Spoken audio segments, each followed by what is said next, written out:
The blaring horns and engine roars of rush-hour traffic did little to mask the shrill shriek that pierced through the air in the crowded city gas station.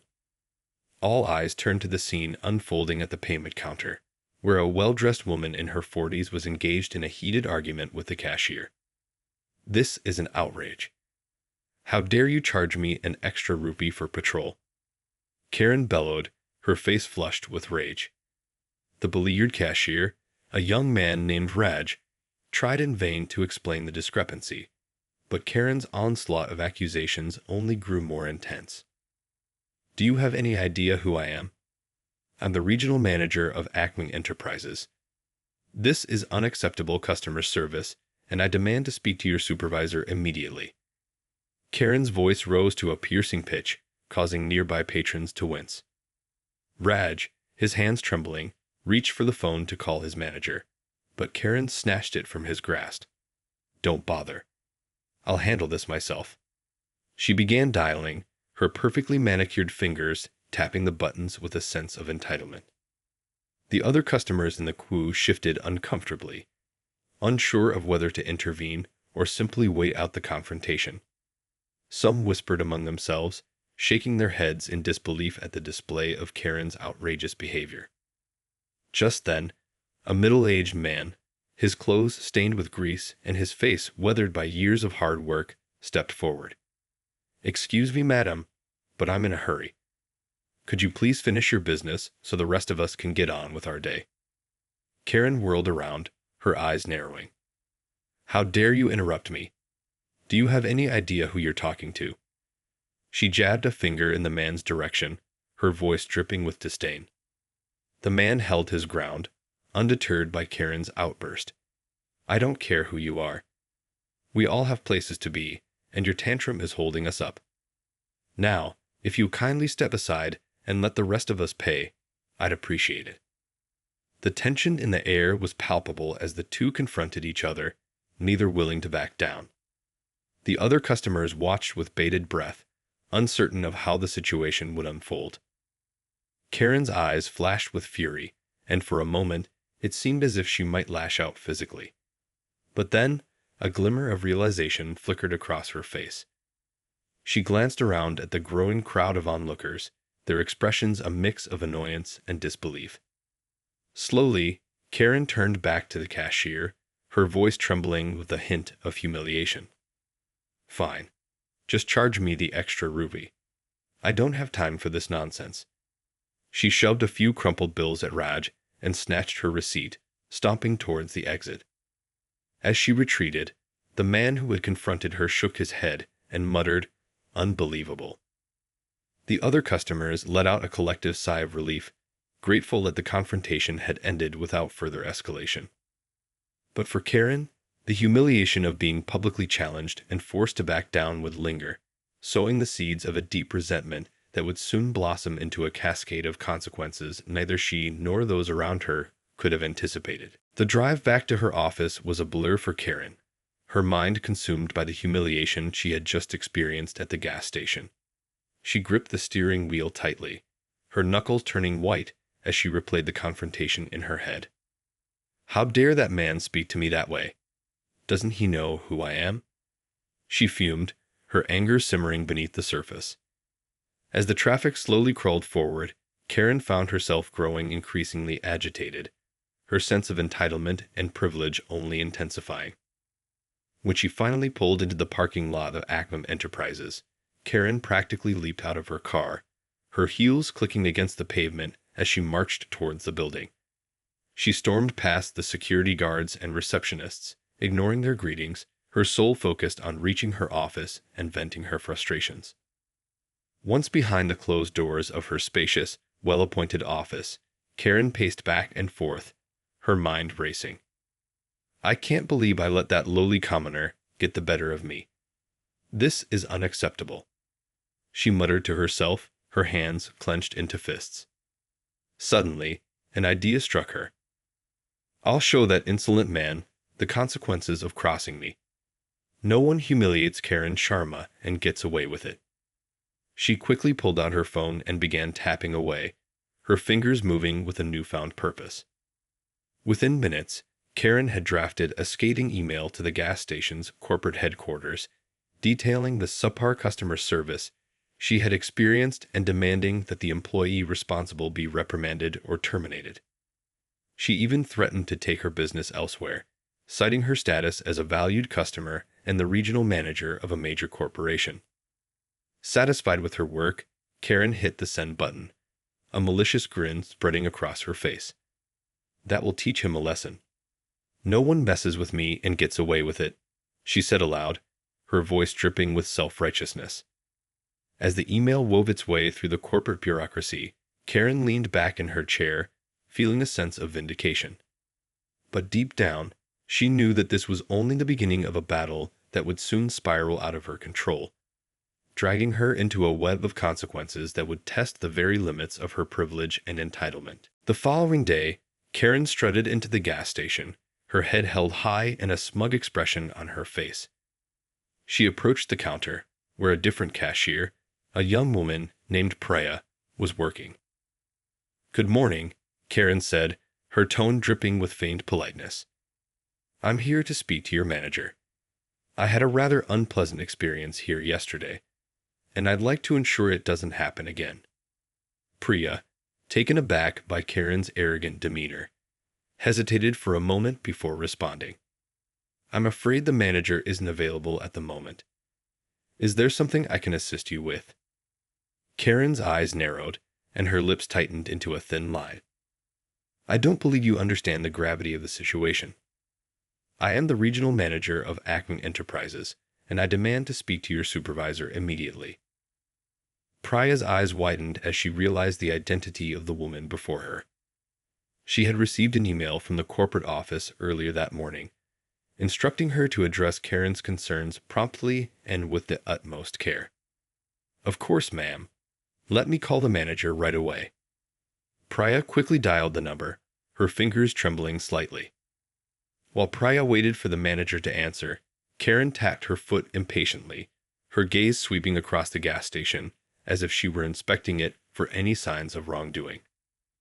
After a few moments, the manager, a middle-aged man named Suresh, emerged from the back office, a concerned expression on his face. "Good morning, Ms. Sharma. How can I assist you today?" Karen straightened her posture, her eyes gleaming with a sense of triumph. "Mr. Suresh, I'm glad you could join us. I'm here to discuss the appalling customer service I received from one of your employees yesterday. I hope you'll take appropriate action to ensure it doesn't happen again." Suresh nodded solemnly, his palms slightly sweaty. "Please, let me assure you that we take customer satisfaction very seriously. If there was any issue, I'd be more than happy to look into it and make it right." Karen proceeded to recount the previous day's events, embellishing and exaggerating every detail to make it seem as if the employee had been rude, incompetent, and completely dismissive of her status.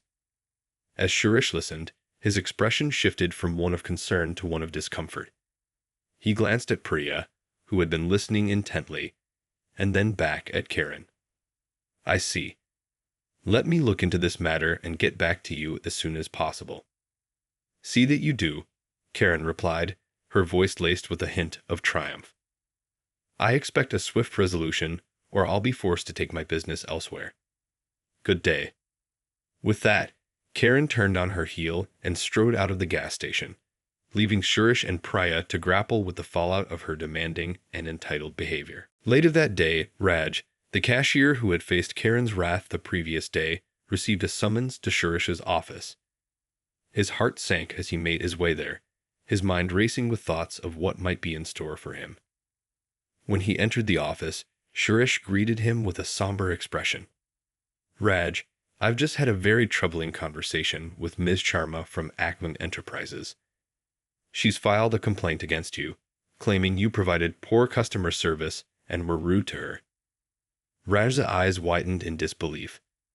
"But that's not true, sir. I was simply trying to explain the extra rupee charge, and she wouldn't listen. She started yelling and causing a scene." Suresh held up his hand, silencing Raj. "I understand, and I believe you. However, Ms. Sharma is a valuable customer, and she has threatened to take her business elsewhere if this isn't addressed. I'm afraid I have no choice but to issue you a formal warning." Raj felt a sinking feeling in the pit of his stomach. A warning? But I didn't do anything wrong. This isn't fair. Suresh sighed heavily. "I know, Raj, and I'm sorry, but my hands are tied. Ms. Sharma has a lot of influence, and we can't afford to lose her business. I need you to be more mindful of how you interact with customers, especially those with high-profile positions." Raj opened his mouth to protest, but Suresh continued, "I'm not saying you were wrong, but in this case, it's best to de-escalate the situation rather than stand your ground. I hope you understand." Dejected, Raj nodded reluctantly. "I understand, sir. It won't happen again." As Raj left the office, his shoulders slumped with a sense of resignation. He couldn't believe that he was being punished for simply doing his job and trying to provide accurate information to a customer. The unfairness of the situation weighed heavily on him, and he couldn't help but feel a growing resentment towards Karen and the power she wielded. Little did Raj know that this was just the beginning of a series of events that would ultimately unravel Karen's carefully constructed facade of privilege and entitlement, setting in motion a chain reaction that would challenge her at every turn. Over the next few weeks, Karen's sense of power and control seemed to heighten, as she continued to leverage her position at Acme Enterprises to assert her dominance over those she deemed inferior. She became known around the office for her blatant disregard for her colleagues, often berating and belittling them in front of others. Her aggressive behavior had not gone unnoticed by the upper management at Acme, and whispers of her conduct began to circulate through the company's ranks. However, Karen's status as a regional manager and her close relationship with the CEO made her seemingly untouchable. One day, as Karen strode through the office, she noticed a new employee, a young woman named Priya, struggling to navigate the company's complex filing system. Without hesitation, Karen approached her, a condescending sneer on her face. My, what do we have here?" Karen asked, her voice dripping with disdain. "Surely even a simpleton like you can figure out how to file these documents properly." Priya, taken aback by Karen's harsh tone, stammered, I'm sorry, Ms. Sharma. I'm still learning the system, but I'll get it right, I promise." Karen scoffed, "Learning? Hemph, I don't have time for your excuses. If you can't keep up, perhaps you should consider a less demanding job. Now, get these files organized before I have to do it myself." As Karen walked away, Priya felt her cheeks flush with embarrassment and anger. She had heard the rumors about Karen's behavior, but experiencing it firsthand was far worse than she could have imagined. Priya took a deep breath, determined to prove her worth and not let Karen's cruel words get the better of her. Little did Karen know, however, that Priya's determination would soon spark a chain of events that would ultimately unravel her carefully constructed facade of power and privilege. The young woman's resilience in the face of Karen's bullying would set in motion a series of consequences that would challenge the very foundations of Karen's entitled worldview. As the weeks passed, Priya's determination to prove herself only grew stronger. She worked tirelessly, learning the company's filing system and quickly becoming one of the most efficient and organized employees in the office. Her dedication did not go unnoticed by her colleagues, who began to rally around her, offering support and encouragement. One day, during a meeting with the senior management team, Priya mustered the courage to speak up about Karen's abusive behavior. She recounted the incident at the gas station, as well as the several instances of verbal harassment she had experienced in the office. The room fell silent as Priya's words sank in. The executives, some of whom had been aware of Karen's misconduct, but had turned a blind eye, were now confronted with the gravity of the situation. The CEO, a stern-faced man named Raj, cleared his throat and addressed the room. "This is a very serious matter, and it needs to be addressed immediately. We cannot tolerate this kind of behavior from any employee, regardless of their position or status within the company."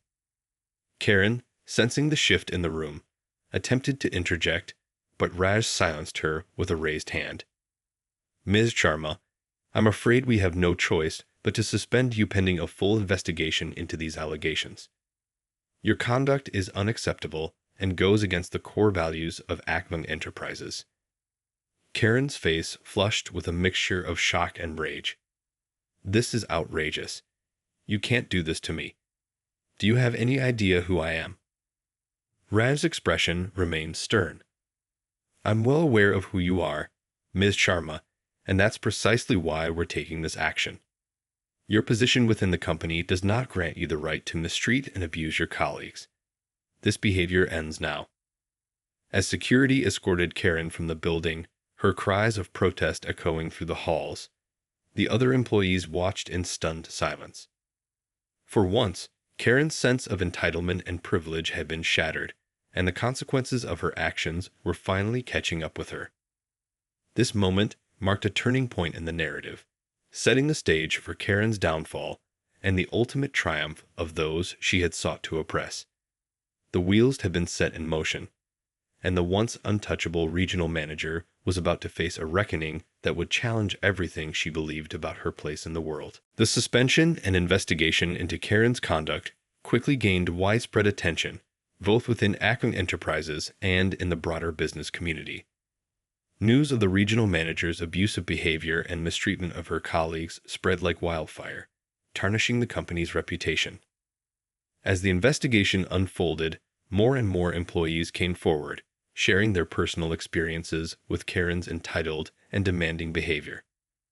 The evidence against her was overwhelming, and it became clear that her reign of terror had been ongoing for years, with the senior management turning a blind eye to her transgressions. Priya, the young employee who had initially spoken up, found herself thrust into the spotlight as a symbol of courage and resistance against Karen's abuse of power. She was inundated with messages of support from her colleagues, who praised her bravery and thanked her for standing up to the regional manager's tyranny. Meanwhile, Karen's world was crumbling around her. She had always believed that her position and connections would shield her from any consequences, but the weight of her actions was finally catching up to her. As the investigation progressed, it became clear that her actions had not only damaged the company's reputation, but had also undermined employee morale and productivity. In a desperate attempt to salvage her reputation, Karen reached out to the CEO, Raj, pleading for leniency and a second chance. However, Raj remained steadfast in his decision, unwilling to overlook the clear pattern of abusive behavior. Ms. Sharma, the evidence against you is irrefutable. Your actions have not only harmed our employees, but have also put the entire company at risk. I'm afraid I have no choice but to terminate your employment, effective immediately, Raj said, his voice devoid of any sympathy. Karen's face crumpled, her carefully constructed facade of power and control finally shattering. She had never imagined that her sense of entitlement and privilege could be so thoroughly dismantled, and the realization that she had lost everything left her feeling utterly powerless. As she was escorted out of the building, Karen felt the weight of her actions bearing down on her. The consequences of her entitled behavior had come full circle, and she was left to confront the harsh reality that her privilege and status were no longer enough to shield her from the consequences of her actions. In the aftermath of her termination, Karen's world had been turned upside down. The once powerful regional manager found herself adrift, her sense of identity and purpose shattered. She had built her entire life around her career and the illusion of her own superiority, and now that it had all been taken away, she was left grappling with a profound sense of loss and humiliation. As the news of her downfall spread, Karen's former colleagues and acquaintances began to distance themselves, unwilling to be associated with a person who had become synonymous with entitlement and abuse. The once bustling social circles that had clung to her coattails now viewed her with a mixture of pity and disdain. Desperate to regain a semblance of control, Karen attempted to leverage her connections and influence, hoping to secure another high-profile position. However, the damage to her reputation had been too great, and doors began to close in her face. Companies were wary of the liability she represented, and the once untouchable regional manager found herself rejected at every turn. With her finances dwindling and her once lavish lifestyle no longer sustainable, Karen was forced to confront the harsh realities of the world beyond the bubble of privilege she had occupied. She found herself humbled, forced to rely on the kindness of a few remaining acquaintances and the meager savings she had managed to accumulate. As the days turned into weeks and months, Karen's sense of self-worth continued to erode. She had always defined herself by her status and power, and now that both had been stripped away, she was left grappling with a profound sense of inadequacy and worthlessness. One day, as Karen was wandering the streets, she passed by the same gas station where her downfall had first begun. The memory of that confrontation, once a source of pride and entitlement, now filled her with a deep, searing shame. It was in that moment that Karen finally came to terms with the gravity of her actions and the consequences they had wrought. Broken and humbled, Karen realized that her sense of privilege and entitlement had blinded her to the humanity of those around her. She had treated people as mere obstacles to be swept aside, never considering the impact her actions might have on their lives. The realization was a bitter pill to swallow, but it also planted the seeds of a profound transformation. As Karen stood there, watching the world move on without her, she knew that the only way to reclaim her dignity and find redemption would be to confront her own flaws and shortcomings head-on. It would be a long and arduous journey, but for the first time in her life, Karen was willing to put in the work, determined to rise from the ashes of her downfall and become the person she had always claimed to be.